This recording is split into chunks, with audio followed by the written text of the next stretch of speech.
नमस्कार. सर्वप्रथम सुधीर सर आणि राजन सर यांनी मला ही संधी दिली इथे बोलायची आणि तुम्ही सगळे आलात हे तुमचे मनपूर्वक आभार.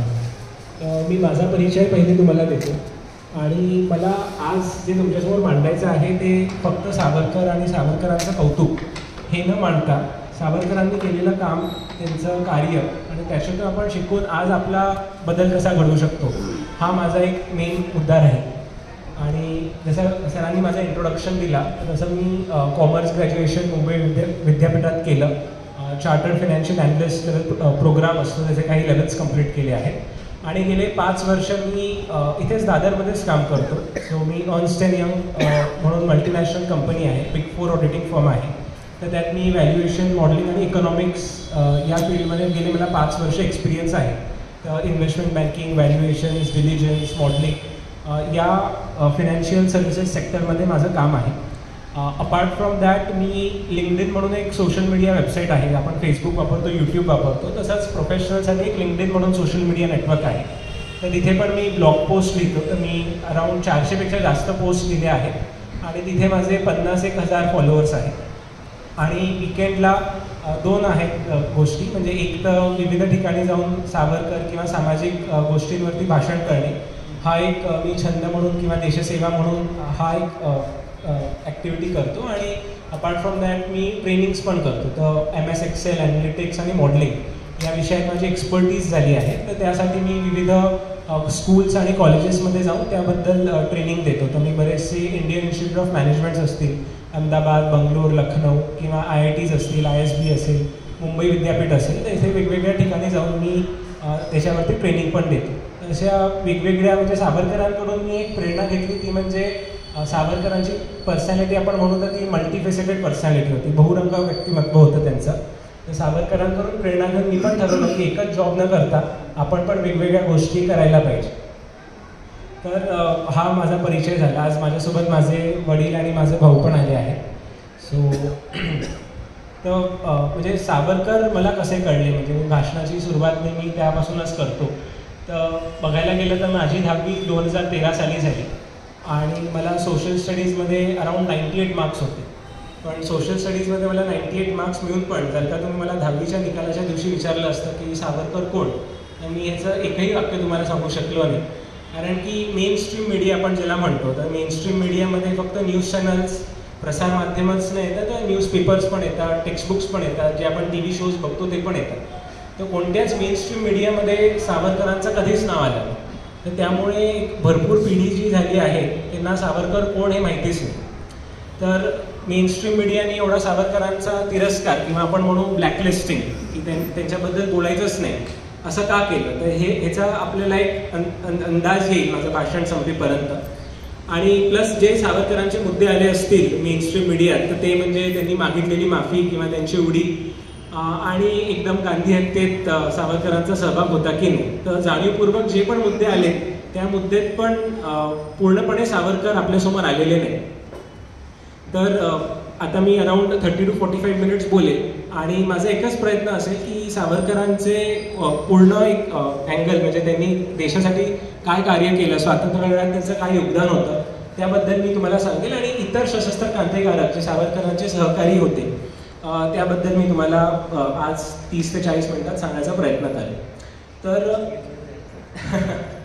अच्छा, आणि विशेषतः जर का तुम्हाला काही प्रश्न असतील माझ्याबद्दल किंवा माझा जो काही अभ्यास असेल तर ते तुम्ही प्रश्न जरी मला विचारले तरी जी मला शक्य असतील ती मी उत्तरं देईन. कारण की सावरकर हा माझा मूळ मुद्दा नाही, म्हणजे मेन विषयाचा अभ्यास it's more of a activity जी मी अलॉंग विथ माय जॉब करतो.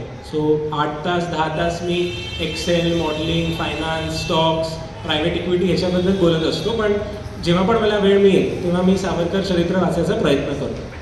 तर आपल्याला म्हणजे सावरकरांचा जन्म नाशिक बगूर इथे झाला आणि आपण सावरकरांचं बालपण बघितलं तर सावरकरांना प्रेरणा कुठून मिळाली हा मला नेहमी प्रश्न पडतो. की आपण आज इथे थांबलो आहे, त्या मंदिरात आहोत आपण, तर सावरकरांकडून प्रेरणा घेण्यासाठी इथे आहोत. तर सावरकरांना कोणाकडून प्रेरणा मिळाली, तर ह्याचं उत्तर आहे ते म्हणजे चापेकर बंधूंकडून.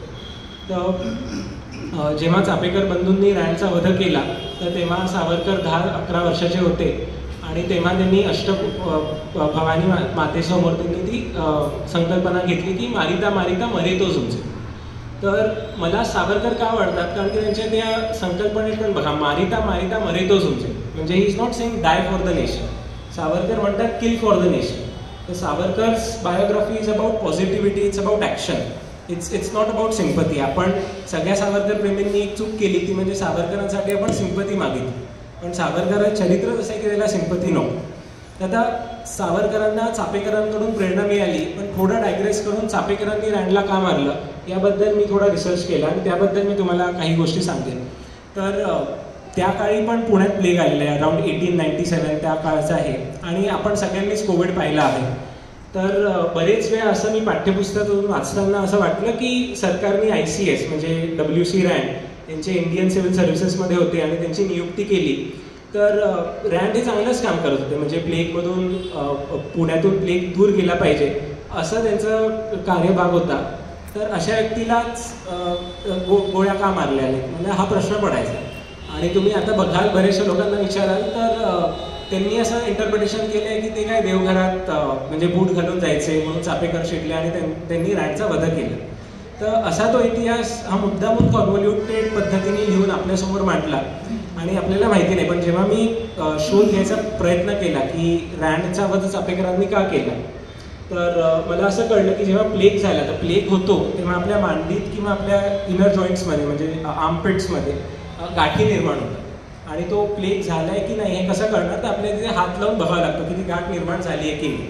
तर रँडनी नेमणूक केलेले अधिकारी होते ते मुद्दामून म्हणजे सिटिझन्सला आणि इस्पेशली स्त्रियांना छळासाठी तिथे हात लावायचे, आणि त्यामुळे बऱ्याचशा स्त्रियांनी आत्महत्या पण केल्या होत्या.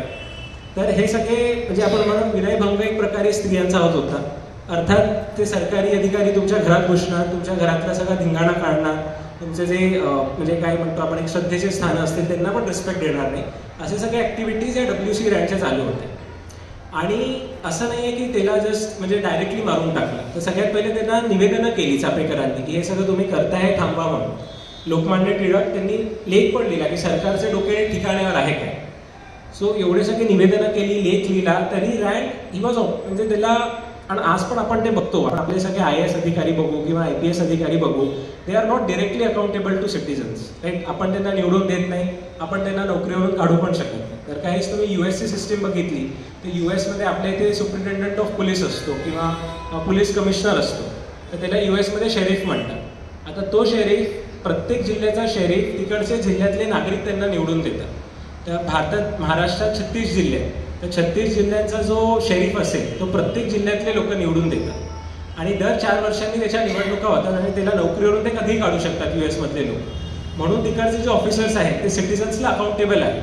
पण आपल्या इकडे तुम्ही IAS IPS बघाल तर they are not accountable to citizens, कारण की त्यांना CM अपॉइंट करतो, मग त्यांचा पूर्ण आयुष्य CMच्या अवतीभोवती फिरतं, ते नागरिकांबद्दल त्यांना काळजीच नसते. हा सिस्टमिक फ्लॉ आहे.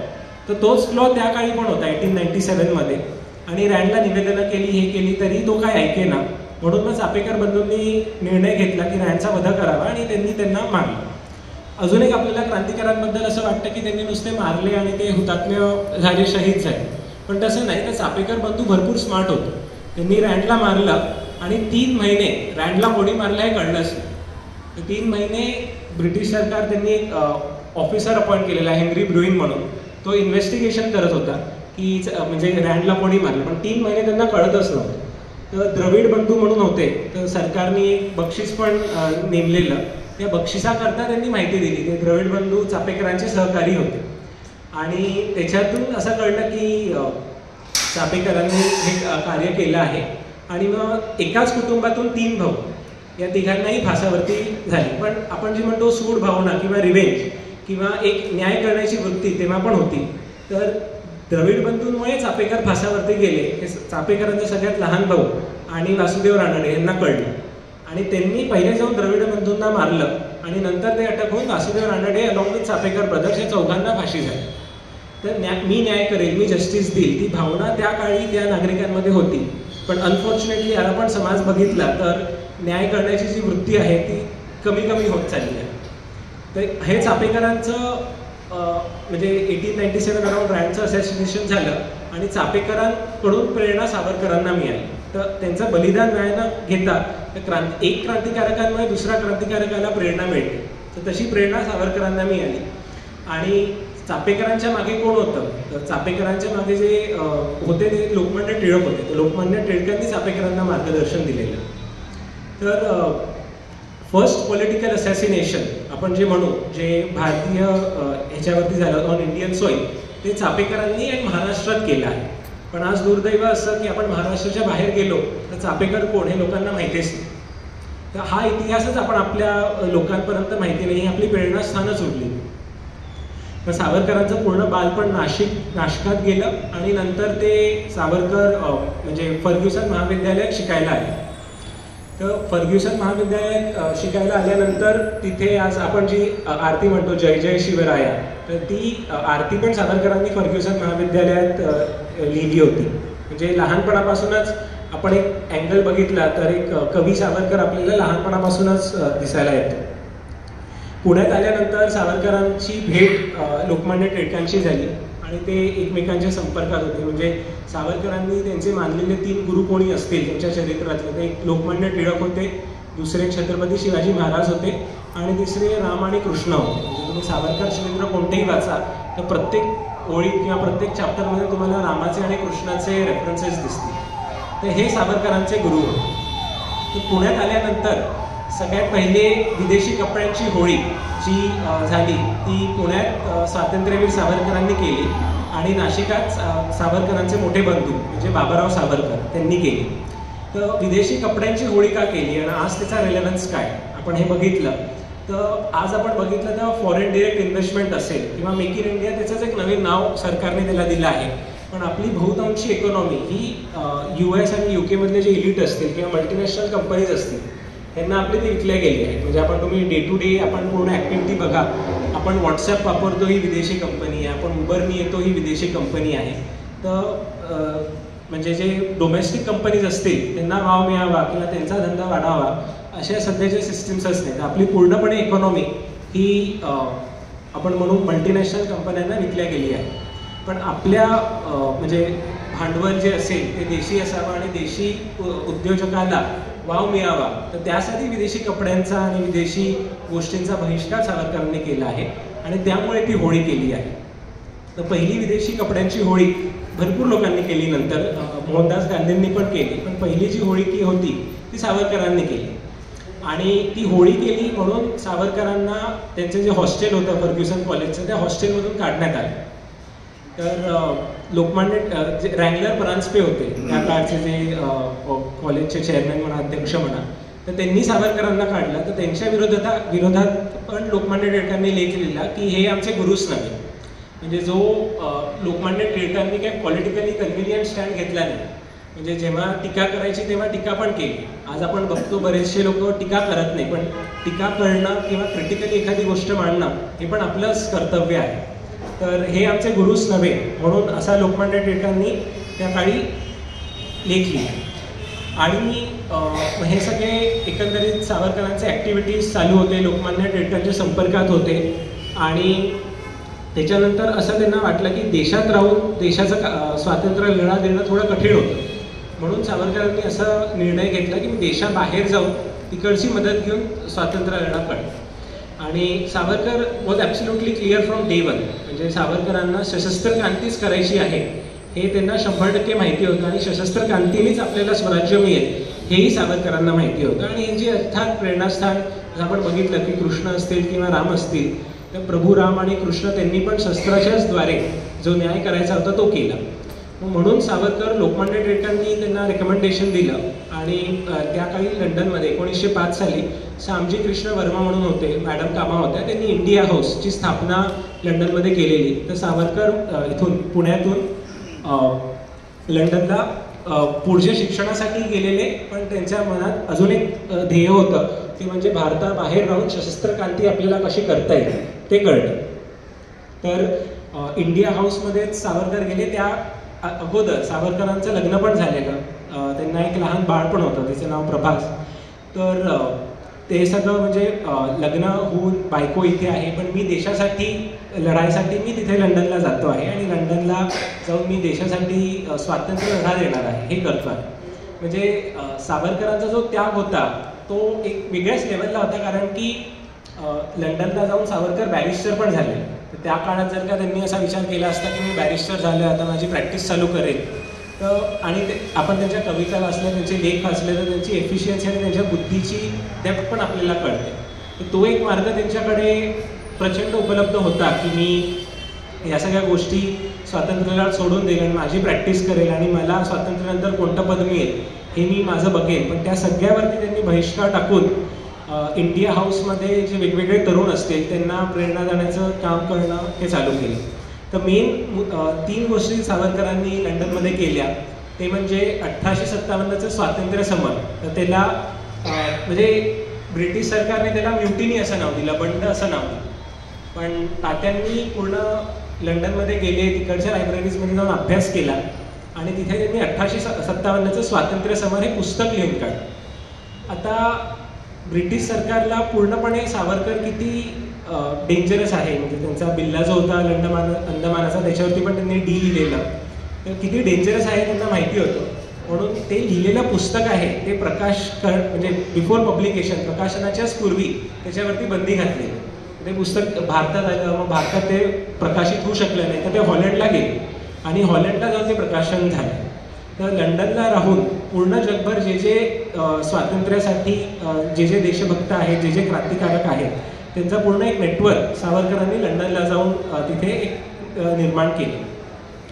आणि तिथे जाऊन जसं आपण म्हणालो की जशी श्रीकृष्णाने अर्जुनाला एक म्हणजे इन्स्पिरेशन दिलं, जसं लोकमान्य टिळकांनी चापेकरांना दिलं, तर तसंच इंडिया हाऊसमध्ये लंडनला असताना स्वातंत्र्यवीर सावरकरांनी मदनलाल धिंगरा ह्याला इन्स्पायर केलं देशभक्तीसाठी. आणि मदनलाल धिंगरा सावरकरांना म्हणाले की आता आम्हाला तुम्ही वेपन्स द्या, शस्त्र द्या आणि आम्हाला देशासाठी शहीद होऊ. तर तेव्हा सावरकरांचे इंटरनॅशनल जे कॉन्टॅक्ट्स होते त्यातून सावरकरांनी पिस्तुलं मिळवणे आणि बॉम्ब मॅन्युअल्स मिळवणे हे 2 कामं केली. आणि ती पिस्तूल एक मदनलाल धिंगरा यांना मिळालं आणि बाकीची ती बरीचशी पिस्तुलं आणि बॉम्ब मॅन्युअल्स जी आहेत ती स्मगल होऊन भारतात वेगवेगळ्या ठिकाणी आहेत. तर मदनलाल धिंगरांनी लंडनमध्ये असताना first political assassination on foreign soil जे कोणतं असेल तर ते मदनलाल धिंगराचं आहे. तर मदनलाल धिंगरांनी कर्झन वायलीला मारलं. आता कर्झन वायलीलाच का मारलं, तर Curzon Wyllie was a very high ranking officer in British administration. ते एक सिक्रेट पोलीस होती. तर सिक्रेट पोलीसचा तो चीफ होता आणि पॉलिटिकल ॲडवायझर जे होते इंडियाच्या गव्हर्नमेंटसाठी त्यांचा तो राईट हँड पण होता. सो एकदम हाय लेवल पोलीस म्हणजे ॲडमिनिस्ट्रेशनमधल्या एका ऑथॉरिटीला मदनलाल धिंगरांनी जाऊन पॉईंट ब्लँक मारलं. आणि मदनलाल धिंगरांनी जेव्हा त्यांना जाऊन पॉईंट ब्लँक मारलं तर त्याच्यानंतर पूर्णपणे म्हणजे लंडनमध्ये ती एक बातमी पसरली. इंटरनॅशनल फोरमवरती आपल्याला की स्वातंत्र्य लढ्यासाठी एक भारतातून एक तरुण आला आणि तिकडे त्यांनी एकाचा वध केला, ही न्यूज पूर्ण तिथे म्हणजे इंटरनॅशनल रेकग्निशन त्याला मिळालं. आणि त्यामुळे आपला जो स्वातंत्र्य लढा आहे त्याला अजून प्रसिद्धी मिळाली. आणि मदनलाल धिंगरांनी हे कार्य केलं, त्याच्यानंतर तो फासावरती गेला. तर त्याच्या आधीच म्हणजे सावरकरांना त्यांना भेटायचं होतं, पण भेटून काही बोलता येणार नाही, कारण की बोलले असते तर सावरकरच ह्याच्या मागे मास्टर माइंड होते, तर सावरकरांना पण अटक झाली असती. तर सावरकरांनी किती छान पद्धतीने एका वाक्यात त्या पूर्ण भेटीचं, म्हणजे आता आपला मित्रच होता त्यांचा, तो मित्र फाशावरती जाणार आहे, सावरकर त्याला इतकंच म्हणाले की मी माझ्या देवाचे दर्शन घ्यायला आलो. सो देवाचे दर्शन घ्यायला आलं असं सावरकर त्यांना म्हणाले. आणि त्याच काळात मोहनदास गांधी पण लंडनमध्ये होते. तर मोहनदास गांधींनी मदनलाल धिंगराबद्दल काय म्हटलं असेल तर ते म्हणाले की this was an act of cowardice, म्हणजे ही भीतीदायक अशी म्हणजे भित्रेपणा आहे. It is an act of intoxication, म्हणजे दारू पिऊन किंवा कोणत्या नशेखाली ही ॲक्टिव्हिटी केली आहे असं आहे. सो कॉवर्डिस, इंटॉक्सिकेशन, आणि याचा पूर्णपणे निषेध केला आहे मोहनदास गांधींनी. तर मोहनदास गांधींनी महात्मा मदनलाल धिंगरांबद्दल असं म्हणणं कितपत योग्य आहे हे तुम्हीच तुमचं ॲनालिसिस करा, की एखाद्या हाय रँकिंग ऑफिसरचा वध केला त्यामुळे ॲडमिनिस्ट्रेशनमध्ये निर्माण होणारी धाक ती किती महत्त्वाचं, की फक्त तुम्ही नारेबाजी करा, स्लोगन करा, त्यांनी ते किती घाबरणार आहे, तर कोणत्या ॲक्टिव्हिटीचा किती इम्पॅक्ट होणार आहे हे आपल्याला कळलं पाहिजे. आणि हे सावरकर आपल्याला कळले, हे महात्मा मदनलाल धिंगरा आपल्याला कळले, तर एक उद्रेक निर्माण होऊ शकतो. म्हणून त्यांचा इतिहास दाबायचा प्रयत्न आता जाणीवपूर्वक सगळेच मेनस्ट्रीम मीडिया असेल तो करतो. तर हे मदनलाल धिंगराचं असॅसिनेशन झाल्यानंतर तिथेच काही भारतीयांनी या सभेचा म्हणजे या कार्याचा निषेध म्हणून एक सभा आयोजन केली होती. तर त्या सभेत पण सावरकर गेले होते आणि तिथे मदनलाल धिंगराचे भाऊ होते. त्यांनी त्यांचं जे आडनाव होतं लाल ते ड्रॉप केलं आणि सांगितलं की मी या कृत्याचा निषेध करतो. म्हणजे मदनलाल धिंगराचेच भाऊ होते, त्यांनी त्यांच्या कार्याचा निषेध केला, त्यांनी त्यांचं आडनाव सोडलं आणि त्या अध्यक्ष म्हणजे त्या सभेत ते पण होते. आणि त्या सभेत सगळ्यांनी असा एकमताने ठराव निर्माण केला की आम्ही या म्हणजे ज्यांनी वध केला याचा आम्ही त्याचा निषेध करतो. पण त्यात होते सावरकर, तर सावरकरांचा आवाज आला की not unanimously I oppose this resolution. आणि मग तिथे लाठीचार्ज झाला, म्हणजे मारामार झाली आणि ती सभा उधळली. पण आता आपल्याला नेक्स्ट डे अटक होऊ शकते कारण की आपण मदनलाल धिंगराला सपोर्ट केला म्हणून. तर सावरकर इतके स्मार्ट होते की त्यांनीच सांगितलं की मदनलाल धिंगरांनी जे कार्य केलं आहे तो अजून कोर्टात केस चालू आहे, तर त्याला अपराधी म्हणणं हे कंटेम्प्ट ऑफ कोर्ट होईल, हे अजून डिसिजन नाही आला आणि तुम्ही त्याला अपराधी कसं म्हणताय, म्हणून मी तिथे त्याचा निषेध केला. तर स्मार्टली ब्रिटिशांचा जो कायदा शिकून जे बॅरिस्टर झालेले तोच कायदा वापरून ते स्वतःला कशी प्रोटेक्ट करत होते हे पण आपल्याला त्यातून दिसून येतं. आणि मदनलाल धिंगराचं जे शेवटचं वाक्य होतं ते चॅलेंज म्हणून होतं, तर ते अर्थात सावरकरांनीच लिहिलेलं. तर ते फार छान आहे. म्हणजे मी तुम्हाला सांगतो, जर का कोणालाही वेळ मिळाला तर it starts with I admit the other day I try to shed light on. तर फार छान 7 ते 8 ओळींचं त्याचं शेवटचं निधन आहे, फासावरती जायचं. ते अर्थात सावरकरांनीच लिहिलं होतं, ते आपल्याला वाक्यावरून कळतं. तर एकीकडे मदनलाल धिंगरा फासावरती गेला आणि दुसरीकडे सावरकरांनी हे पुस्तक लिहिलं 1857 स्वातंत्र्य समर. तर एकीकडे पिस्तुलं देऊन क्रांती घडवून आणणे आणि दुसरीकडे शाही वापरून पण क्रांती घडवून आणणे, हे दोन्ही ॲक्टिव्हिटीज सावरकर करत होते. म्हणजे आपण एक वेळ बघितलं तर बरेचसे जे शहीद झाले असतील तर फासावरती जाणे अर्थात मोठं कार्य आहे, पण फक्त ते न करता तर आपल्या शाहीनी पुस्तकं लिहून, इतिहास लिहून, कविता लिहून पण एक क्रांती घडवता येते. तर ते पण कार्य सावरकरांचं तिथे चालू होतं. आणि 1857 स्वातंत्र्य समर हे पुस्तक पण तात्यांनी तिथे लिहिलं. आणि तिसरी ॲक्टिव्हिटी म्हणजे रशियन क्रांतिकारक होते, त्यांच्याशी सावरकरांचे संबंध होते. लेनिन सावरकरांचे सहकारी होते. कार्ल मार्क्सचे ग्रँडसन, त्यांचा नातू पण सावरकरांचा सहकारी होता. तर त्यांच्याकडून सावरकरांनी बॉम्ब मॅन्युअल्स कसे बनवायचे हे शिकून घेतलं, त्या रेसिपीज घेतल्या आणि पिस्तुलं ती प्रोक्युअर केली आणि ती सगळी पिस्तुलं भारतात पाठवली. तर एक मोठा भाऊ स्वातंत्र्यवीर सावरकर तिथे प्रोक्युअरमेंट करतोय, पिस्तुलं घेत आहे, बॉम्ब मॅन्युअल्स घेत आहे आणि ते इंडियात आल्यानंतर पॅन इंडिया त्याचं डिस्ट्रीब्युशन होईल हे बाबाराव सावरकर नाशिकात बघून बसून होते. तर मेन बॉम्ब मॅन्युअल्स आणि पिस्तुलं ह्या दोघांनी पूर्ण जग म्हणजे पूर्ण भारतभर पसरवले. त्यामुळे सावरकरांनी म्हणजे त्यामुळे ब्रिटिश सरकारने सावरकरांची तेवढी धास्ती होती. आणि बरेच असतील. आता मी EY या कंपनीत काम करतो, तर तिथे ज्या रस्त्याचं नाव आहे त्या ओल्ड तुलसी पाईप रोड म्हणतात, पण आता अर्थात नवीन नाव आहे सेनापती बापट मार्ग आहे. तर सेनापती बापट पण हे सावरकरांचे सहकारी होते आणि ते he was a bomb making expert. तर त्यांना बॉम्ब मॅन्युअल शिकून ते भारतात आले. अजून एक उल्हासकर दत्त म्हणून नंतर त्यांचा रेफरन्स येईल अंदमान पर्वात, तर he was also bomb making expert. तर फक्त एक कार्य न करता एकाला बॉम्ब मॅन्युअल्स बनवण्यात एक्सपर्ट बनवलं आहे, एकाला पिस्तुलं पाठवली आहेत, अशी विविध ॲक्टिव्हिटीज सावरकरांच्या लंडनमध्ये चालू होते. आणि त्याच जे बॉम्ब मॅन्युअल्सच्या रेसिपी होते ते लोकमान्य टिळकांच्या घरी दिसल्या सिंहगडावरती. म्हणून लोकमान्य टिळकांना 1910 साली मंडाले तुरुंगात पाठवण्यात आलं होतं. आणि इथे जे बॉम्ब मॅन्युअल्स होते आणि पिस्तुलं होती नाशिकात पण ठिकठिकाणी ती भारतात पसरत होती. हे ब्रिटिश सरकारला कळलं, पण सावरकर तेव्हा लंडनमध्ये होते. तर सावरकरांचे मोठे बंधू होते बाबाराव सावरकर, त्यांना अटक केली आणि त्यांना अटक करून अंदमानात 1908-1909 साली बाबाराव सावरकरांना पाठवण्यात आलं. तर असं म्हणतात बरेच वेळा की कवी गोविंदांनी लिहिलेली पुस्तकी होती, काही कविता होत्या म्हणून त्यांना अटक झाली. पण फक्त एक कविता लिहिली आणि काही सिडिशनच्या अंडर तुम्ही कधीच एवढी मोठी शिक्षा करत नाही. तर खरीशी शिक्षा झाली होती ती बॉम्ब मॅन्युअल्स आणि पिस्तुलांसाठी झाली होती. आणि जो कलेक्टर होता, अगेन अनअकाउंटेबल कलेक्टर, जी इंग्रजांनी दिलेली पोस्ट होती कलेक्टरची, तीच आपण 75 वर्ष झाले तरी तेच ॲडमिनिस्ट्रेशन आपण आज चालवतो आहे. तर जॅक्सन तो कलेक्टर होता. तर ही वॉज इन्स्ट्रुमेंटल की बाबाराव सावरकरांना अटक करण्यात आणि त्यांना त्यात म्हणजे शिक्षा होऊन त्यांचा खटला होऊन त्यांना अंदमान पाठवण्यात जॅक्सन नावाचा कलेक्टर होता. तर he was instrumental in doing all this things. आणि तर त्यांनी काय केलं म्हणजे अंदमानाच्या पाठवण्याच्या पूर्वी बाबाराव सावरकरांची त्यांनी दिंड काढली. म्हणजे नाशिकात भरपूर म्हणजे अभिनव भारत जी सावरकरांनी केलेली स्थापना होती, म्हणजे ऑर्गनायझेशन होती, तर त्यातून बरेचसे क्रांतिकारक वर येत होते. तर नाशिकमधल्या लोकांचं मोराल डाऊन करण्यासाठी, त्यांचं मानसिक खच्चीकरण करण्यासाठी जॅक्सननी काय केलं तर बाबाराव सावरकरांची दिंड काढली. आणि अक्षरशः नाशिकात त्यांची दिंड काढली की आता बघा याने क्रांतिकार्य केलं, आता हे अंदमानात जाणार, बहुतांशी तिथे मरूनच पडणार. तर ही वॉज ट्राईंग टू म्हणजे मोराल डाऊन करत होते नाशिककरांचं. आणि त्यांनी अंदमानात बाबाराव सावरकरांना जुलै 1909च्या दरम्यान पाठवून दिलं. पण अगेन ती म्हणतो ना की ती सूड भावना की मी न्याय करेल, तर ती त्यावेळेला तरुण मंडळीत पण होती. तर भारतातला आपण क्रांतिकारकांचं बघितलं तर यंगेस्ट पर्सन म्हणजे सर्वात तरुण जो फासावरती गेला तर तो व्यक्ती कोण असेल तर तो अनंत कानेरे होते. तर तुम्ही बाबाराव सावरकरांना अटक करून त्यांना अंदमानात पाठवलं, आता तुम्हाला जगायचा अधिकार नाही हे अनंत कानेरेंनी ठरवलं. आणि त्याच्यासोबत अजून 3-4 सहकारी होते. आणि नाशिकच्या विजयानंद थिएटरमध्ये पॉईंट ब्लँक जॅक्सनचं त्यांनी असॅसिनेशन केलं.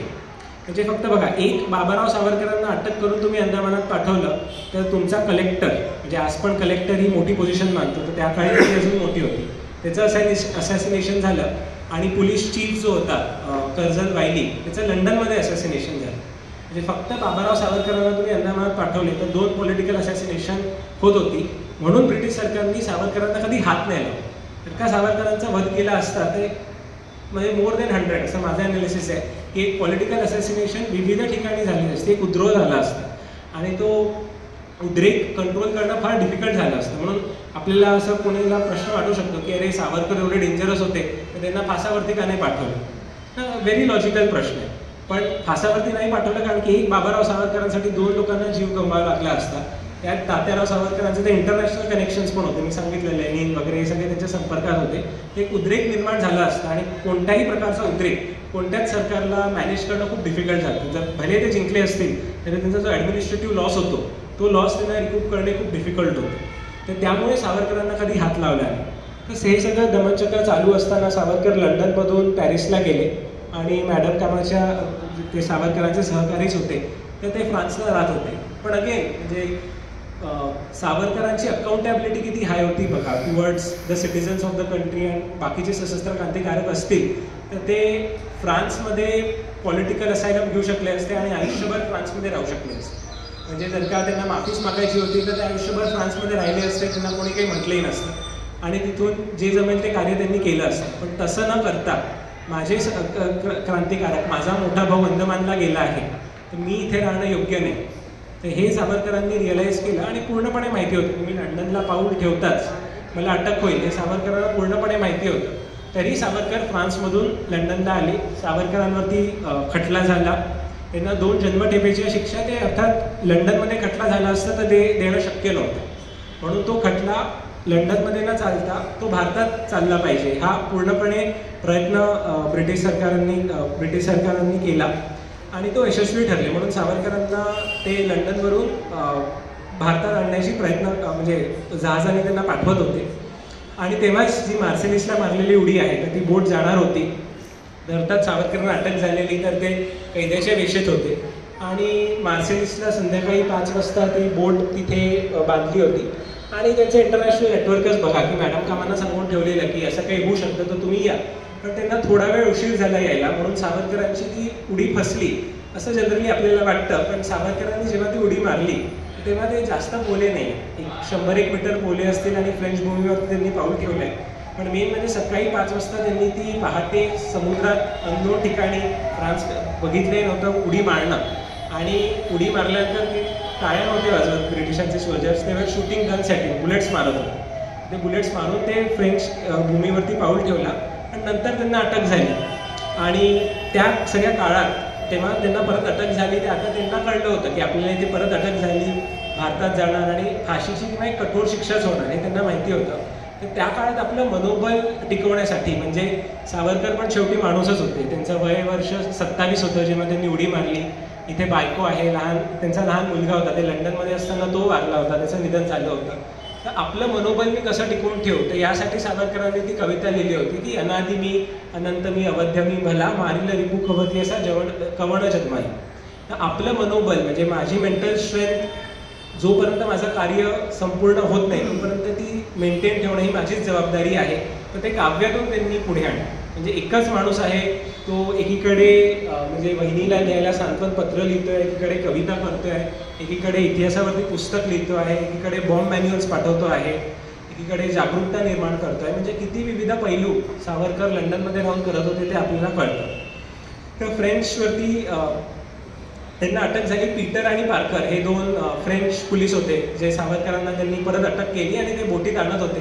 आणि त्यातला तो म्हणाला की तुझ्यामुळे आम्हाला इतका त्रास होतो, आता बघ तुला कसा हात तोड. म्हणजे ते ट्राईंग टू इंटिमिडेट सावरकर की बघा आता तुम्ही आत गेल्यानंतर आम्ही तुम्हाला मारहाण करू. तर त्यात पण सावरकर खचले नाही.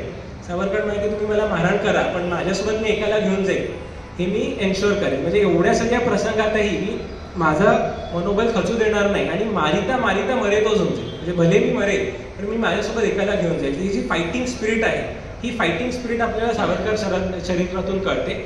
आणि आपण पण आपल्या आयुष्यात म्हणजे शेवटच्या श्वासापर्यंत मी मारिता मारिता मरे तो झुंजेल, मी गिवअप करणार नाही, मी अटॅक करत राहील. I will never go on defensive mode, I will always attack. हे सावरकर चरित्राचं सार मी म्हणेल तर ते आहे.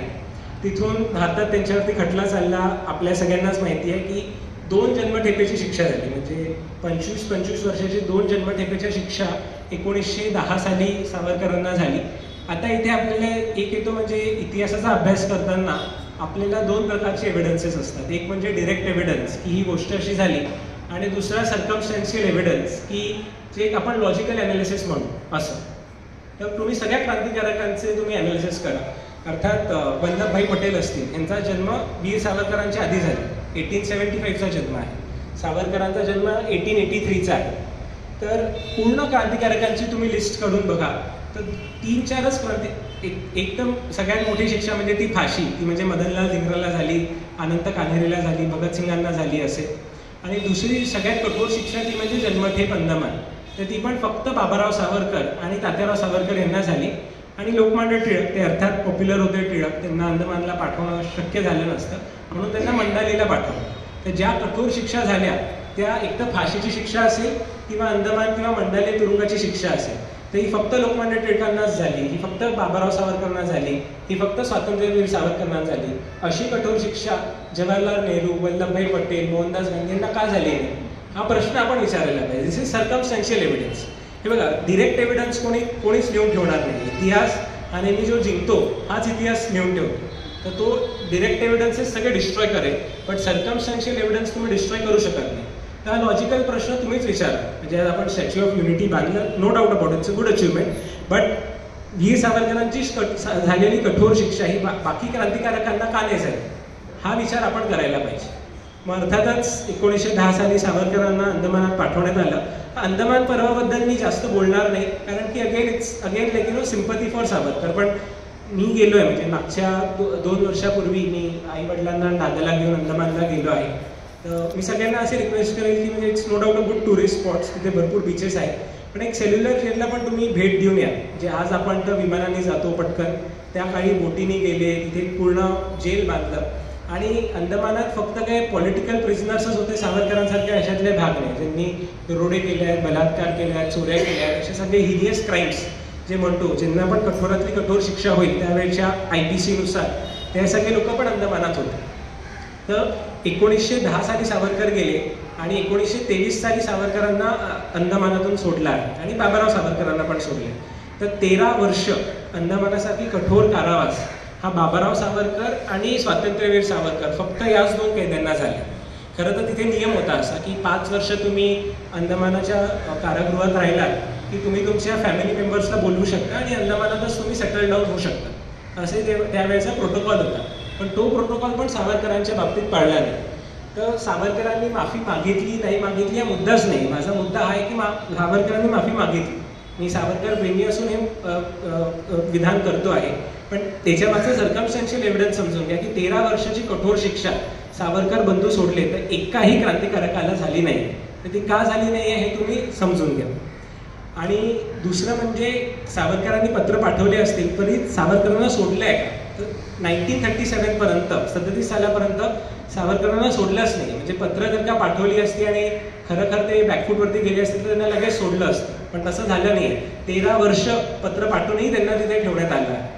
आणि एक सगळ्यात वाईट गोष्ट अशी झाली ती म्हणजे अंदमानात बाबाराव सावरकर होते, तात्याराव सावरकर होते. तेव्हा सावरकरांची बहिणी, ती त्यांना आईसारखीच होती, यसू बहिणी, ती नाशिकात होती. तर ती निवेदनं करत होती भारत सरकारला की मला माझ्या नवऱ्याला भेटू द्या. ते 1916-1917 ती निवेदनं करत होती. एकदाही ते निवेदन पूर्ण झालं नाही, तिला भेटता आलं नाही. म्हणजे बाबाराव सावरकर 1908 सालीच अंदमानात गेले आणि बाबाराव सावरकरांचा पण त्याग बघा. त्यांना असं सांगितलं होतं की तुम्ही तुमचे जे सहकारी असतील त्यांची मला नावं सांगा, आम्ही तुमची शिक्षा कमी करतो. पण आणि गुडाया म्हणून एक पोलीस ऑफिसर होता, त्यांनी विजेचे झटके दिले आहेत बाबाराव सावरकरांना 40 ते 45 सेकंदासाठी. तरी बाबाराव सावरकर खचले नाही. आणि काही क्रांतिकारकांचे त्यांनी असते प्ली बार्गेन म्हणतात की तुम्ही माहिती द्या, आम्ही तुम्हाला कमी शिक्षा देतो. तर विजेचे झटके घेतले बाबाराव सावरकरांनी, पण एकाही क्रांतिकारकांचं नाव सांगितलं नाही. तर असा माणूस, नसे तात्याराव सावरकर अंदमानात कोलू फिरवत होते. त्यांना एक बेडीची शिक्षा होती, ती म्हणजे हातपाय बांधून तुम्हाला भिंतीवरती 8-8 तास उभं राहावं लागायचं. त्यात जर का तुम्हाला म्हणजे वॉशरूमला वगैरे जाण्याची काही सोयच नव्हती अंदमानात, तुम्हाला एक उमरेल दिला जायचं, त्यातच सगळ्या ॲक्टिव्हिटीज कराव्या लागायच्या. तर असे 10 वर्ष 13 वर्ष ते अंदमानातलं घाणेरडं जेवण ते जेवत होते. बाबाराव सावरकरांच्या जेवणात ते केरोसिन घालायचे, त्यांना तिथून लूज मोशनचा त्रास चालू झाला. तर एवढे सगळे हाल 13 वर्ष त्यांनी भोगले इथे. आणि आज त्याबद्दलच म्हणजे जे सावरकरांवरती टीका करतात त्यांना जर का 1 आठवड्याची पण अंदमानाची शिक्षा तुम्ही सुनावली तर ते म्हणजे अक्षरशः म्हणजे पळून म्हणजे त्यांचा सगळा डिफेन्सच चालला. तर कोण सावरकरांबद्दल का विरोध करतो आहे हे पण आपल्याला कळलं पाहिजे. तर एवढं सगळं चालू असतानाही सावरकर अंदमानात खचले नाही. तर सावरकरांनी अंदमानात कविता लिहायला घेतली. त्यांना काही बुक आणि पेन दिलं आणि आरामात कविता लिहा असं नव्हतं. झोपायला बेडी नव्हता, जमिनीवरती झोपायचे. तर त्यांनी भिंतीवरती काव्य लिहिली आणि जे काही सुटायचे ते काव्य म्हणजे पाठ करायचे आणि इथे येऊन सावरकरांचे सहकारी असतील तर त्यांना ते सांगायचे आणि तसं ते काव्य म्हणजे महाकाव्यच म्हणून आपण ते प्रकाशित झाले. तर सावरकरांनी कमला हे काव्य लिहिलं. आता बघा, एकीकडे कमला हे शृंगारिक काव्य आहे, तर एकीकडे बॉम्ब बनवतो आहे, पिस्तूल करतो आहे, इतिहास लिहितो आहे, प्रेरणा देतो आणि एकीकडे शृंगारिक काव्य पण लिहितो आहे. राईट. तर एवढं म्हणजे सावरकरांचं मल्टीफेसेटेड किंवा बहुआयामी व्यक्तिमत्व होतं, ते मला आवडतं आणि मी त्यातूनच प्रेरणा घ्यायचा प्रयत्न करतो. आय डोंट सी की Savarkar biography is something sympathy की त्यांनी 13 वर्ष हाल केले. It is about inspiration and positivity. की 13 वर्ष हाल होऊनही 1966 पर्यंत सावरकर जिवंत होते आणि तेव्हा ते ओरिजिनली सुटणार होते. म्हणजे 1960 साली सावरकरांना 50 वर्षाची शिक्षा संपणार होती. तर तो मृत्युंजय दिवस म्हणून आपण दादरमध्ये साजरा केला. म्हणजे ब्रिटिश सरकारवरती किती पूर्ण उरले सावरकर हे आपल्याला एकंदरीत या गोष्टीतून कळतं. आणि अंदमानात सावरकरांनी नालंदा विद्यापीठ चालू केलं. तिकडचे जे कैदी होते त्यांना लिहायला वाचायला शिकवणं हे सावरकरांनी तिथे चालू केलं. तिथे त्यांनी एक बेडीची बूट कोड म्हणतो आपण त्याला, असं म्हणतो साईन लँग्वेज. तर ती बेडी एका प्रकारे वाजवून बाकीच्या कैद्यांशी संवाद कसा साधता येईल तर ती लँग्वेज पण तिथे त्यांनी निर्माण केली. म्हणजे कोणत्याच पॉईंटला सावरकर कधीच खचले नाही. आणि एक छान प्रसंग तुम्हाला मी सांगतो की मी जसं तुम्हाला सांगितलं की उल्हासकर दत्त हे बॉम्ब मॅन्युअल एक्सपर्ट होते, त्यांना पण अंदमानात पाठवलं होतं. आणि नानी गोपाल म्हणून एक म्हणजे होता, तो पण तिथे अंदमानात शिक्षा भोगत होता. तर मेजरली तुम्ही बघाल तर बंगाल आणि महाराष्ट्रातून भरपूर क्रांतिकारक अंदमानात होते. तर इंदुभूषण रॉय इतका छळायला कंटाळला की त्यांनी त्याच्याच कपड्यांचा फास निर्माण केला आणि त्यांनी स्वतःला फास लावून घेतला. म्हणजे ही कमिटेड सुसाईड, आत्महत्या त्यांनी केली. तर प्रेम वैद्यांचं मी एक पुस्तक वाचत होतो, तर त्यात मला एक्झॅक्ट आकडा आठवत नाही, पण किमान महिन्याला 4 तरी सुसाईड्स किंवा आत्महत्या व्हायच्या अंदमानाच्या तुरुंगात. इतकं ते भयानक तुरुंग होतं. म्हणजे तुम्ही विचार करा, आपण एक सोसायटीत राहतो किंवा एका शहरात राहतो आणि तुम्हाला मी न्यूज दिली की या महिन्यात 4 लोकांनी आत्महत्या केली, पुढच्या महिन्यात 4 लोकांनी आत्महत्या केली. तर किती म्हणजे तो तुरुंग किती खराब असेल हे आपण या एका फॅक्टवरून ॲनालिसिस करू शकतो. तर इंदुभूषण रॉय यांनी गळफास लावून स्वतःचा आत्महत्या केली आणि उल्हासकर दत्तला वेड लागला. म्हणजे त्याला इतका छळ दिला की त्याला वेडच लागलं. त्याला म्हणजे नाकातोंडात म्हणजे जबरदस्ती त्याला अन्न देण्यात आलं, ते त्यातून त्याला इजा झाली आणि त्याला वेड लागला. ते सगळं बघत असताना तिकडचा जेलर होता बारी, तर तो खूप खुश झाला की एकाने आत्महत्या केली. एक बॉम्ब मेकिंग मॅन्युअल होता, एक्सपर्ट होता, त्याला आम्ही वेडं केलं. तर तो सावरकरांची जी मोठी कोठडी होती 3rd फ्लोअरवरती सावरकरांना ठेवलेलं आणि त्या कोठडीतून तुम्ही बघाल तर सरळ तुम्हाला फाशीघर दिसतं. तर तिथून तुम्हाला रोज आत्महत्या होताना म्हणजे फाशी देताना दिसतात आहे. तर किती मानसिक खच्चीकरण करायचा जाणीवपूर्वक प्रयत्न केला. तर बारी होता तो सावरकरांच्या कोठडीवरती गेला. मूळ संवाद त्यांचा इंग्रजीत झाला.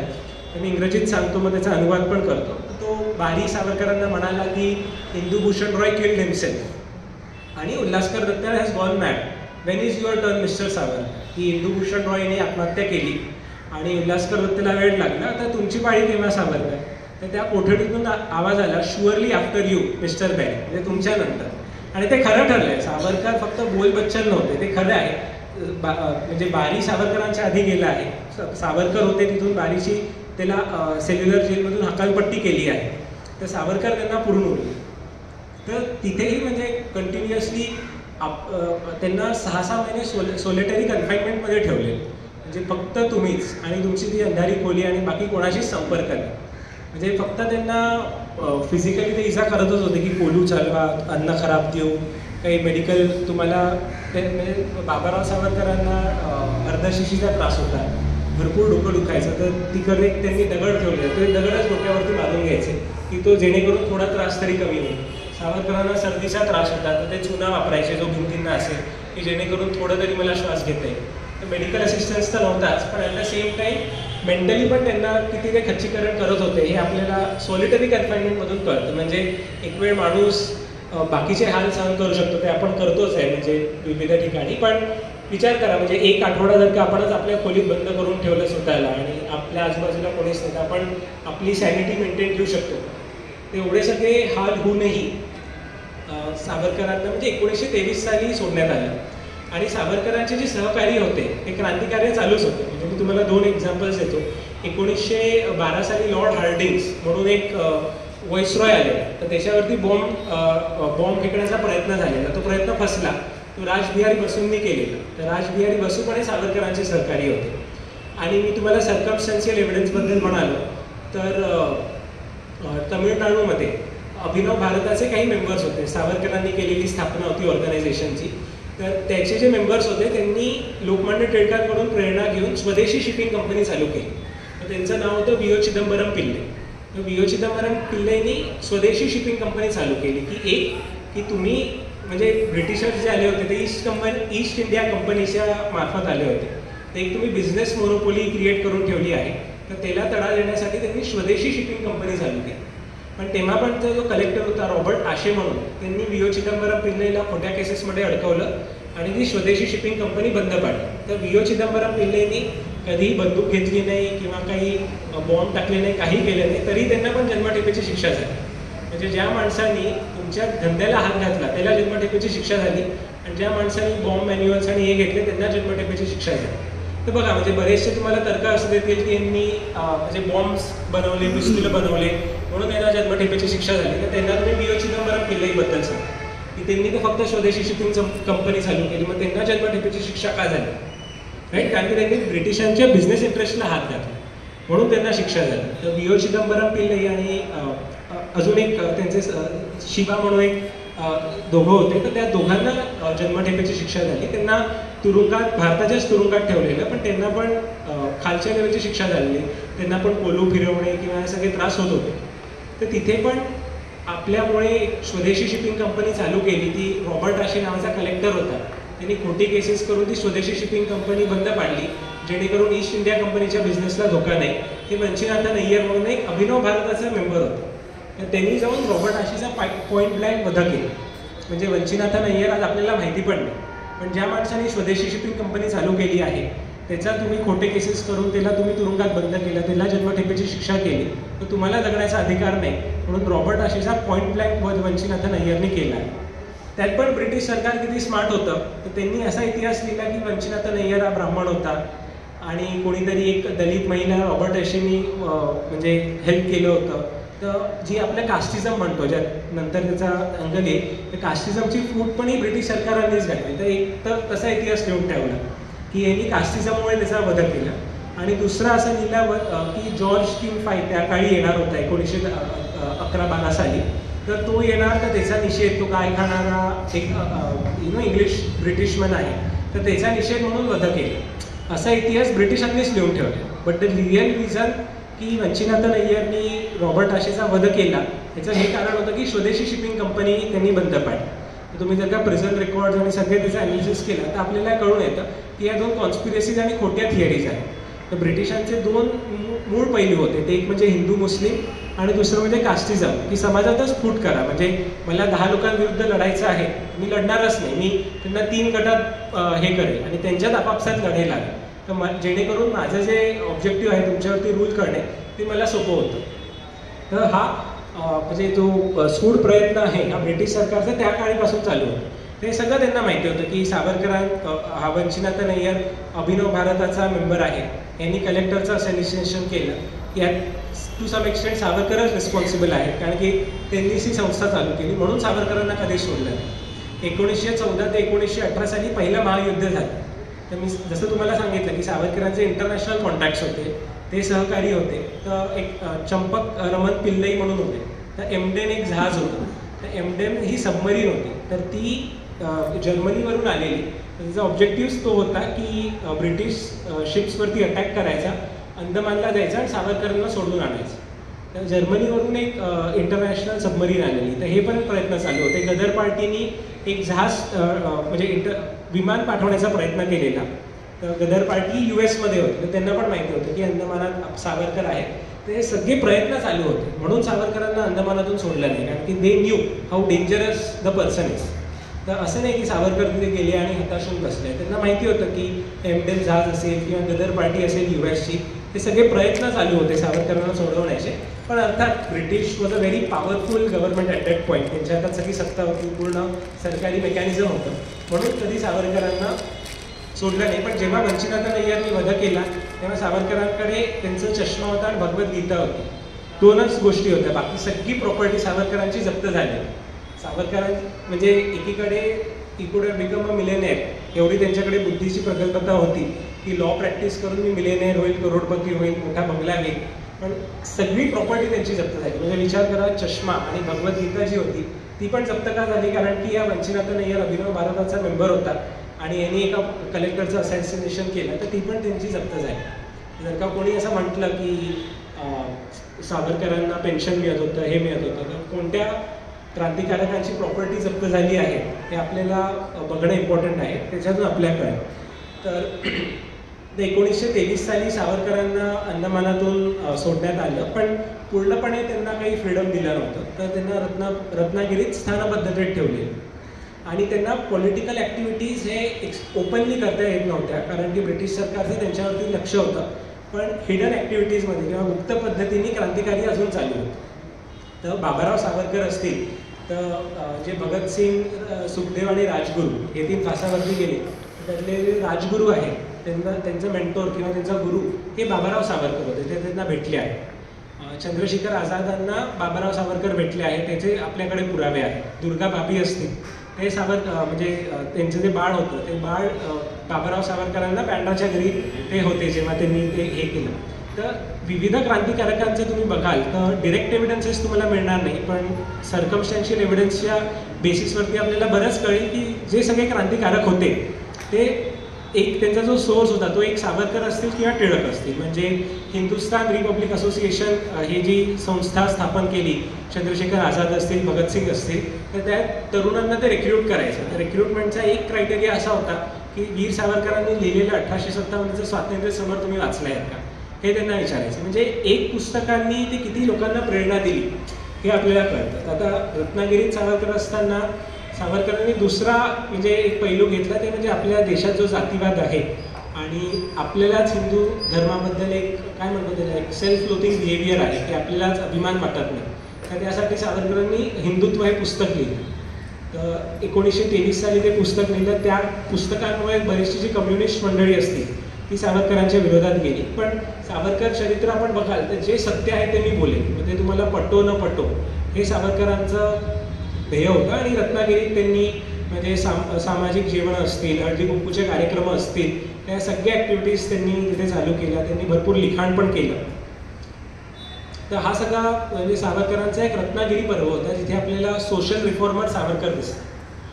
आणि 1937 सावरकरांनी हिंदू महासभा त्या काळी जॉईन केली आणि त्यांच्यावरती जे सगळे लावलेले बंधनं होते ते सगळे काढून घेण्यात आले होते.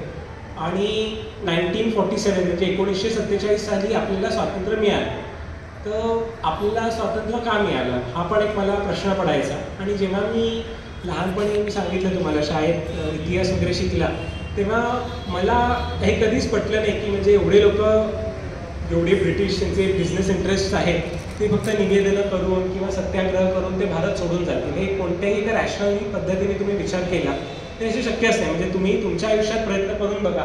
एकीकडे तुम्ही एक लेव्हरेज वापरा किंवा काहीतरी एक पॉवरफुल मेकॅनिझम वापरा समोरच्याला कन्व्हिन्स करायला, किंवा त्याला फक्त निवेदनं करून द्या. जो परदेशी आक्रमक जो आला आहे, इन्व्हेडर, तो वेपन्सच्या जोरावरती आपल्यावरती राज्य करतो आहे आणि तो तुमच्या निवेदनाला काहीच म्हणजे it is trivial from you, क्षुल्लक गोष्ट आहे त्याच्यासाठी. तर आपल्याला स्वातंत्र्य का मिळालं तर आपण बघितलं तर जी शेवटची मुवमेंट जी काँग्रेसची झाली असेल, जी मोहनदास गांधींनी केली, ती होती क्विट इंडिया मुवमेंट.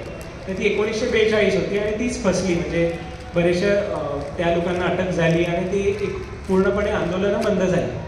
तर 1942 साली क्विट इंडिया मुवमेंट हे एक लार्ज पॅन इंडिया मुवमेंट आपण म्हणून ते झालं. पण मग 1947 का झालं आपल्याला स्वातंत्र्य मिळालं? त्याचं अजून एक दुसरं कारण ते म्हणजे दुसरं महायुद्ध झालं. तर दुसरं महायुद्ध 1945 मध्ये संपलं. आणि दुसऱ्या महायुद्धाच्या वेळेला म्हणजे जर्मनी असेल, हिटलर आणि रशिया आणि इंग्लंड हे सगळे महायुद्ध होत होतं आणि तेव्हा इंग्लंडला भारतीयांची गरज होती. तर तेव्हा सावरकर सगळ्या तरुणांना म्हणाले, विशेषतः हिंदू तरुणांना म्हणाले की तुम्ही सैन्यात जा, सैन्यात घुसा. सावरकरांसारखा व्यक्ती जेव्हा सांगतो तेव्हा निश्चितच म्हणजे सावरकरांचा आजही प्रभाव आहे, तेव्हा तर किती प्रभाव असेल तेव्हा विचार करा की सैन्यात घुसा. तर सगळे हे जे हिंदू तरुण असतील हे सगळे सैन्यात घुसले आणि ते दुसरं महायुद्ध लढले आणि दुसरं महायुद्ध इंग्लंड जिंकली. आणि सावरकर त्यांना तेच म्हणाले की तुम्ही सैन्यात घुसा. माझ्या वेळी मी जेव्हा लहान होतो तेव्हा पिस्तुलं मिळाली तर आम्हाला अटक व्हायची, आम्हाला अंदमानात जावं लागलं. पण आज ब्रिटिश सरकारच तुम्हाला पिस्तुलं देत आहे, वेपन्स देत आहे, तर तुम्ही सैन्यात जा आणि मिलिटरी प्रशिक्षण घ्या, बंदुका हातात घ्या. आणि नंतर बंदुकाचं म्हणजे द नॉझल, द पॉईंट, बंदूक कोणाकडे आपल्याला पॉईंट करायची आहे, इंग्रजांकडे करायची आहे की शत्रूवरती करायची आहे, आपण आपलं ठरवू. तर हे सगळे जे देशभक्त तरुण होते हे सगळे सैन्यात शिरले ड्युरिंग द वर्ल्ड वॉर. आणि हे सावरकरांनी ओपनली सांगितलं की तुम्ही सैन्यात शिरा. आणि 1945 मध्ये दुसरं महायुद्ध हिरोशिमा नागासाकीवरती अणुबॉम्ब पडला आणि नंतर ते बंद झाले. तर 1945 नंतर आणि 1947 म्हणजे किमान 2 वर्ष लागली. तर हे जे सगळे हिंदू तरुण मंडळी होती जी सैन्यात गेलेली, सावरकरांच्या सांगण्यावरून गेलेली, त्यांनी ठिकठिकाणी विद्रोह करायला चालू केले. आणि आता ते निवेदनं करत नव्हते, त्यांच्या हातात चरखा नव्हता, त्यांच्या हातात बंदुका होत्या. आणि इंग्रज सरकार घाबरलं. तर क्लेमंट आणि 1946 मध्ये इंग्लंडच्या पार्लमेंटमध्ये इंडियन इंडिपेंडन्स ॲक्ट पास झाला. म्हणजे ब्रिटिश पार्लमेंटमध्ये इंडियन इंडिपेंडन्स ॲक्ट 1946 मध्ये पास झालं. आणि ते त्यांना का करावं लागलं? तेव्हाचा त्यांचा प्राईम मिनिस्टर होता प्राईम मिनिस्टर ॲटली. आणखी चर्चिल हा हरला होता इलेक्शन्स आणि ॲटली हा पंतप्रधान झाले. आणि ॲटलीचे तुम्ही रेकॉर्ड्स 1946 ॲक्टनं पार्लमेंटरी डिस्कशन्स काढून बघा. त्यात त्यांनी सांगितलं की Indians now have weapons with them आणि they are no longer loyal to the British army और ब्रिटिश क्वीन. आणि देअरफॉर इट इज म्हणजे आता आपल्याला भारतावरती इझिली सत्ता ठेवता येईल की नाही हे शक्य आहे. म्हणून आपल्याला स्वातंत्र्य मिळालं. 1946 मध्ये इंडियन नेव्ही रिव्हॉल्ट झालेला, त्याला पण म्युटिनी हे नाव दिलं. जबलपूरमध्ये रिव्हॉल्ट झालेला. तर बऱ्याच ठिकठिकाणी रिव्हॉल्ट्स होत होते आणि ब्रिटिशांना कळलेलं की आता हे सगळे सैन्य आहे जे सावरकरांनी सांगितलेले म्हणजे देशभक्त आहे ते आर्मीमध्ये शिरले आहेत, त्यांच्याकडे वेपन्स आहेत. आता आपल्याला इंडियावरती राज्य करणं सहज शक्य होणार नाही. It will be a very costly affair. म्हणून मग त्या काळी त्यांनी जे त्यांचे बिझनेस इंटरेस्ट असतील किंवा जे थोडे मवाळ गट असतील की जे त्यांचे बिझनेस इंटरेस्ट आहेत ते चालू देत असतील, अशा लोकांकडे सत्ता दिली. आणि त्या काळी म्हणजे हिंदू महासभे थ्रू पण सावरकर लढले होते, इलेक्शन्स झाले होते. पण विचार करा आता 1948 मध्ये सावरकर वॉज ऑलमोस्ट किती म्हणू आपण 83चा जन्म म्हणजे 20 आणि 40 म्हणजे ऑलमोस्ट एक 60 इयर्स ओलांडले होते म्हणजे झाले होते सावरकरांना. त्यांना हार्ट अटॅक पण येऊन गेले. तर हिंदू महासभा थ्रू तुम्ही इलेक्शन्स लढवा, तुम्ही सत्तेत या, हा कॉल पण सावरकरांनी दिलेला. पण त्या काळच्या सिच्युएशनमध्ये ते शक्य झालं नाही. आणि अनफॉर्च्युनेटली गांधींचा हत्या झाली आणि त्या गांधी हत्येच्या खटल्यात सावरकरांचं विनाकारण नाव आलं. आणि त्यामुळे म्हणजे पॉलिटिकल करिअर जे होतं हिंदू महासभेचं त्या असॅसिनेशनमुळे संपलं. तर जे हिंदू महासभा जी मे बी 1952मध्ये निवडणुकात निवडून आली असतील ती झाली नाही. आणि सगळे जे सिम्पथी वोट्स असतील, आता तुम्ही सगळे सिनियर सिटीजन्स आहात, म्हणजे इंदिरा गांधींचं असॅसिनेशन झाल्यानंतर राजीव गांधींना 400 जागा मिळालेल्या.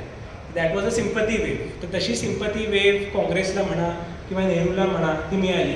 आणि सरदार पटेल जे नंतर स्वातंत्र्यानंतर म्हणजे युनिटीचं काम करत होते ते पण 1950 साली त्यांचं पण निधन झालं. तर जे सत्तेत म्हणजे बघा कोणतेच जे क्रांतिकारक होते, म्हणजे राजेंद्र प्रसाद आपले पहिले प्रेसिडेंट होते, पण कोणते स्वातंत्र्य लढ्यात त्यांचं किती मोठं योगदान होतं ॲज कम्पेअर्ड टू सावरकर हे आपल्याला माहिती नाही. पण ज्या लोकांनी त्याग केले त्यांना सत्ता मिळाली नाही.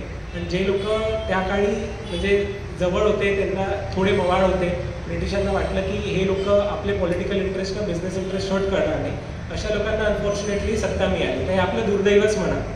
आणि विशेषतः म्हणजे आता सत्यजित सावरकरांचा मृत्यू 66 आहे आणि दादरमध्येच झाला आहे. मला वाटतं आपण 200-300 मीटरच दूर आहोत त्या वास्तूपासून. तर वाईट गोष्ट अशी झाली की गांधी खटल्यानंतर सावरकरांच्या घरावरती दगडफेक झाली.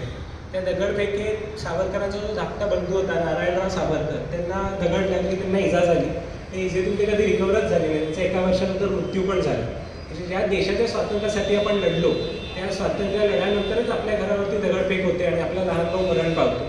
1945 साली बाबाराव सावरकरांचं निधन झालेलं आणि येसूवहिनी ते 1919 म्हणजे त्याच साली गेलेल्या. तर सावरकर आणि सावरकरांची पत्नी हेच दोन होते. आणि पाकिस्तानचा पंतप्रधान येणार म्हणून सावरकरांना इथे अटक झाली. म्हणजे स्वातंत्र्याच्या आधी तर सावरकर 27 वर्ष तुरुंगात होतेच, पण स्वातंत्र्यानंतर पण सावरकरांना 4 वेळा अटक झाली. म्हणजे तुम्ही विचार करा, म्हणजे यातून अटक झाली ठीक आहे, दॅट इज डिफरंट पॉईंट. पण सावरकरांची जी धास्ती होती, कारण की वर्ल्ड वॉर 2च्या वेळेला सावरकरांना अटक केली नव्हती आणि त्यामुळेच हे सगळे तरुण सैन्यात शिरलेले. ते इतकी धास्ती होती की या माणसाला अटकेतच टाका, म्हणजे हा कधी काय करेल हे काही सांगताच येणार नाही, इतकी त्यांना धास्ती होती. म्हणजे एक अधिकारी होते, मला त्यांचं नाव आठवत नाही, मला इंडियन पोस्टल सर्व्हिसमध्ये होते, वेलणकर म्हणून. तर ते ही खरी बातमी आहे, रँगलर प्रान्सपेनचा त्यांचा संवाद झालेला. तर ते ICS परीक्षेत उत्तीर्ण झालेले आणि he was like all India topper, पण त्यांना IAS किंवा ICS डेजिग्नेशन देण्यात आलं नव्हतं. त्यांना इंटरव्ह्यूमध्ये कमी मार्क्स दिले. मग हे नंतर त्यांना रँगलर प्रान्सपेनची त्यांची भेट झाली. ते रँगलर प्रान्सपेननीच कन्फेशन केलं आउट ऑफ फील्ड. ते म्हणाले की ॲक्च्युली तुला IAS किंवा ICS डिझर्व करत होता, पण आम्हाला असे रिपोर्ट्स कळले की 1930मध्ये तू तरुण होता, तू रत्नागिरीत होता आणि तू सावरकरांच्या घरी जात होता, असे रिपोर्ट्स होते. आणि तू सावरकरांचा सहकारी असशील म्हणून तुला IAS आम्ही दिला नाही, तर तुला म्हणजे इंडियन पोस्टल सर्व्हिसमध्ये टाकला. आपण जो पिनकोड लिहितो, पिनकोडची जनक हे वेलणकरच आहे. तर म्हणजे किती धास्ती होती सावरकर या नावाची आपल्याला हे कळतं. आणि 1950 साली नंतर सावरकर शांतच कसे राहिले, म्हणजे इतका अन्याय होत होता त्यांच्यावरती, तरी शांत राहून त्यांचा मृत्यू पण बघा किती सुंदर आहे. म्हणजे सावरकरांना एक नाव द्यायचं झालं तर मी ते मृत्युंजयच देईल, कारण की जागोजागी मृत्यू त्यांच्या जवळ होता. बॉम्ब बनवत असताना मृत्यू होता, जेव्हा मार्सेलिसला उडी मारली तेव्हा मृत्यू त्यांची अगदी दाराशी होता. अंदमानात 13 वर्ष तर अक्षरशः कधी त्यांचा मृत्यू होऊ शकला असता, तरीही ते प्रत्येक वेळेला मृत्यूवरती मात करून गेले. तर त्यांचा मृत्युंजय हेच नाव मला म्हणजे योग्य वाटतं. आणि वेळोवेळी सावरकर म्हणजे सांगत होते की सैन्यात जा, आपली आर्मी स्ट्रॉंग करा, ॲटम बॉम्ब बनवा, हायड्रोजन बॉम्ब बनवा, हे सगळे सावरकरांचे कॉल्स आपण ऐकलेले. आणि इनफॅक्ट विदेशी शक्ती तेव्हा पण स्ट्रॉंग होती. म्हणजे होमी बाबा असतील ते 1966मध्ये त्यांचा पण अपघातीच मृत्यू झाला. तर त्याच्यामागे विदेशी शक्ती असतील नसतील आपल्याला माहिती नाही, पण इंडिया एक न्यूक्लिअर पॉवर होऊ नये तर यासाठी तेव्हा पण बाकीचे जे इंटरनॅशनल फोर्सेस आहेत त्यांचे प्रयत्न चालू आहे. होमी बाबा नसतील तर बरेचसे न्यूक्लिअर सायंटिस्ट यांचं निधन म्हणजे त्यांचं अपघाती मृत्यू त्या काळी झाले आहे. तर एकंदरीत म्हणजे एवढं सगळं म्हणजे सावरकरांचं 1883 ते 1966 असं हे चरित्र होतं. आणि फेब्रुवारी 1966मध्ये एक सावरकरांनी लेख लिहिलेला, तो म्हणजे की आत्महत्या नव्हे तर आत्मर्पण, की मी का करतो आहे. तर त्यात त्यांनी ज्ञानेश्वरांचे रेफरन्सेस दिले, या सगळ्यांचे रेफरन्सेस दिले आणि लोकांना सांगितलं की आता मी अन्नपाण्याचा त्याग करतो आहे. आणि 20 दिवस अन्नपाण्याशिवाय ते त्या आधी 5-6 दिवस त्यांनी अन्न सोडलं, मग पाणी सोडलं आणि मग तोंडात त्यांना सलाईनचे इंजेक्शन्स देत होते. आणि 20-25 दिवसानंतर 26 फेब्रुवारी 1966ला त्यांचं निधन झालं. तर हे म्हणजे 83 इयर्सचं हे जे चरित्र आहे, म्हणजे हे कोणालाच एका दिवसात किंवा एका तासात किंवा म्हणजे मला वाटतं एक आठवडा किंवा एक सिरियल जरी काढली आपण मालिका, तरी ती पूर्ण होणार नाही.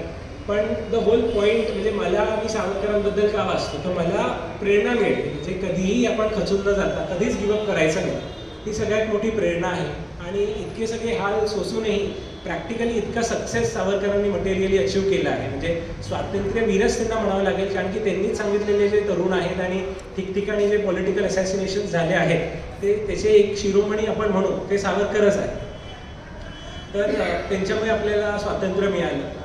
आणि हा सगळा एक भाग सोडला तर म्हणजे सावरकरांचं दुसरं एक व्यक्तिमत्व म्हणजे एक कवी सावरकर किंवा एक लिटरेचर सावरकर. म्हणजे सावरकरांनी 3 नाटकं लिहिली आहेत. संन्यास्त खडगस्त हे नाटक सावरकरांनी लिहिले. उशाप ही नाटकं सावरकरांनी लिहून काढली आहे. त्यांनी कविता तर आपल्याला सगळ्या त्यांच्या माहितीच आहेत. त्यांनी भरपूर शब्द दिले आहे. महापौर शब्द मराठीत सावरकरांनी रुजू केला आहे. तर बरेचसे दिनांक हा शब्द सावरकरांनी दिला आहे. आपण आज कॅलेंडर फॉलो करतो, ते ग्रेगोरियन कॅलेंडर फॉलो करतो. 11 ऑगस्ट आहे, त्याचा काही रेलेव्हन्स नाही आहे. 1500 साली एक पोप होता, पोप ग्रेगोरी, त्यांनी एक अनसायंटिफिक कॅलेंडर दिलं. ते कॅलेंडर आपण आज फॉलो करतो आहे. पण आपलं हिंदू कॅलेंडर आपण बघितलं तर त्यात पौर्णिमा, अमावस्या it is sync with moon, right. आपल्याकडे अधिक मासचा कॉन्सेप्ट आहे. Leap year is a very unscientific concept. म्हणजे एखाद्या कोणी विचारलं की जुलैमध्ये 31 दिवस, जूनमध्ये 30 दिवस, त्याचं लॉजिक काय, ते काय लॉजिकच नाही. एक अनसायंटिफिक कॅलेंडर आपण फॉलो करतो आहे. म्हणजे आपलं सायंटिफिक हिंदू कॅलेंडर आहे ते आपण विसरलो आहे. म्हणजे आज तुम्ही मला 12 महिने विचारले तर मे बी मला माहिती नसतील, कारण की मला शालेय शिक्षणातूनच माझ्या हिंदू धर्मापासून मला दूर केलं आहे. किंवा महाभारताचे किस्से असतील किंवा रामायणाचे किस्से असतील, ते अनफॉर्च्युनेटली माझ्या पिढीला माहितीच नाही. तर सिस्टमॅटिकली सावरकरांना किंवा सावरकरांच्या विचारांना दाबणं, ह्याचा एक मेनस्ट्रीम मीडिया नेहमीच प्रयत्न करत राहणार आहे. कारण की मुमेंट यू रिअलाइज सावरकर, तुम्हाला कळतं की सत्तेत कोण आहे, विद्रोह आपल्याला कसा करायचा आहे. आणि नो गव्हर्नमेंट, कोणतीही गव्हर्नमेंट असेल, त्यांना कधीच विद्रोह हवा नसतो. म्हणून म्हणजे मी हे ॲक्सेप्टच केलं आहे की कधी पण आता मेनस्ट्रीम मीडियामध्ये येईल तर सावरकरांवरती टीका होईलच. पण त्या टीकेचं उत्तर म्हणजे आपल्याला अभ्यास करायचा सावरकर चरित्राचा आणि त्यांना मुद्देसूद आपल्याला काउंटर करायचं आहे आणि त्यांना आपल्याला एक्सपोज करायचं आहे. तर त्या निमित्तानेच माझं हे सगळं प्रयत्न चालू आहे. बोलताना माझे बरेचसे इंग्रजी शब्द आले असतील आणि हे आले असतील तर अर्थात मी मल्टीनॅशनल कंपनी फायनान्समध्ये काम करतो, तर त्यामुळे मला मराठीत त्या क्लायंटशी काही बोलता येणार नाही. तर माझं सगळं हायब्रिडच चालतं, विच इज इंग्लिश, मराठी आणि हिंदी. तरी पण प्रयत्न करावा मराठी. हो सर, भाषाशुद्धीची चळवळ पण सावरकरांनी चालू केली होती. तर एकंदरीत तर असतातच, मराठी शब्द आहे प्रत्येक गोष्टीला. आहे बरोबर. एकंदरीत म्हणजे आज की टेक अवे काय आहे किंवा आजच्या म्हणजे भाषणाचं उद्दिष्ट काय आहे, तर एक तर सावरकरांचं ग्लोरी आणि त्यांनी केलेलं कार्य आणि त्या कार्याला एक रिस्पेक्ट, की तुम्ही देशासाठी एवढं बलिदान केलं, त्याग केलं, तुमच्यामुळे आम्हाला स्वातंत्र्य मिळालं. तर नो डाऊट ती एक श्रद्धांजली, एक आदरांजली त्यांच्यासाठी आहेतच. पण दुसरं म्हणजे की आपण त्यांच्याकडून प्रेरणा घेऊन आपण पण आपल्या पद्धतीने एक स्वराज्य तर मिळालं, पण सुराज्य मिळवायला आपल्याला काय काय करता येईल, तर ती पण आपण हालचाली म्हणजे करावा. तर त्या निमित्ताने पण मी बरीचशी म्हणजे ॲक्टिव्हिस्ट ग्रुप जॉईन केला आहे. तर त्या ॲक्टिव्हिस्ट ग्रुपमधून आपल्याला एखाद्या व्यक्तीच्या पाठीनं धावता कोणते चांगले कायदे आहेत, त्या कायद्यातून आपल्याला एक चांगली व्यवस्था किंवा एक चांगलं गव्हर्नन्स आपल्याला मिळेल, ह्याच्याबद्दल आपण एक केलं पाहिजे. ते म्हणजे विविध कायदे आहेत, तर त्या कायद्यांचं इम्प्लिमेंटेशन होऊन आपल्याला एक गुड गव्हर्नन्स मिळेल, ह्या दिशेने पण माझे प्रयत्न चालू आहेत. तसं मी म्हणालो की मल्टी इलेक्शन्स US मध्ये 30 पदं आहेत, ते नागरिक डिरेक्टली निवडतात. म्हणजे तिकडचा पोलीस चीफ असेल, तिकडचा पब्लिक प्रॉसिक्युटर असेल, लँड कमिशनर असेल, तिकडचे जजेस असतील न्यायालयातले, ते सगळे US लोक डिरेक्ट निवडतात. ते एक हाती सत्ता कोणालाच मिळते. It's a decentralisation of power, की वेगवेगळे लोक तिथे ते निवडून येतात. प्लस त्यांच्यावरती रिकॉल आहे. म्हणजे तू आज निवडून आला तर तुला 5 वर्षाचा फ्री राईट नाही आहे. एनी टाईम जो तिकडचा गव्हर्नर असेल, चीफ मिनिस्टर, याला any time citizens can remove him from the office. तर हे जे सगळे कायदे आहेत त्या कायद्यांबद्दल पण मी वाचन करत असतो, त्या कायद्यांबद्दल पण लोकांना सांगत असतो. एक न्यायालयाचा प्रश्न असेल, आज भारतात 4.5 कोटी केसेस पेंडिंग आहेत, बरेचसे न्यायाधीशांची अपॉइंटमेंट झालेली नाही आहे.